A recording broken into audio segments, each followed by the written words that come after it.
call it a state-cation. This summer, we are showing you fun places to visit right here in the Hoosier State. WANE 15's Alyssa Ivinson has this week's Destination Indiana. The compass is pointed south in today's Destination Indiana. Sadie All is our tour guide as we take a step back into Indiana's rich history with a visit to the state's first city.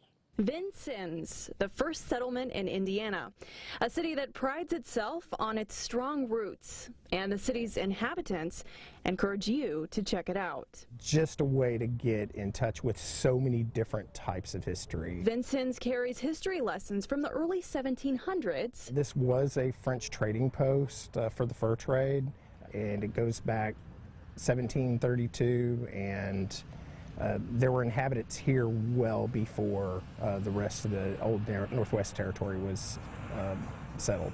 Up into the 20th century, and the sites, monumentous, like the George Rogers Clark Monument that sits on the site of Fort Saxville when George Rogers Clark claimed the territory in 1779.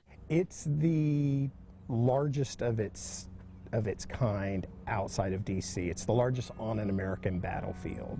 The brother to William Clark, half of the Lewis and Clark expedition, George Rogers Clark's footprint is prominent in Vincennes, but not without great company. Right next door to the monument, you can catch a glimpse of the St. Francis Xavier Cathedral.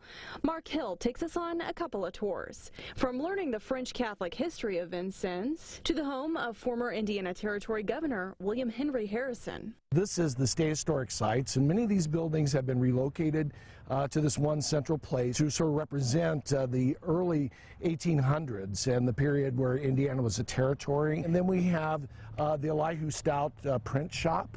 Elihu Stout was brought to the Indiana Territory by William Henry Harrison from Kentucky, and it was the first newspaper was published in Indiana here at this site. It was also stated that's where Lincoln saw his first printed press. Hill takes part each year in the Vincennes Rendezvous, a weekend-long battle reenactment of the U.S. Revolutionary War. Rendezvous weekend brings in over 20,000 people. How do you grow up in Vincennes and not get involved in the history? And I think some of us in Vincennes really sort of take it for granted because we see it every day, and maybe we don't pay attention to it as much as we should. But Brian Andrews does pay attention. He's also an active participant in the rendezvous. We're the ones who are sort of keeping history living.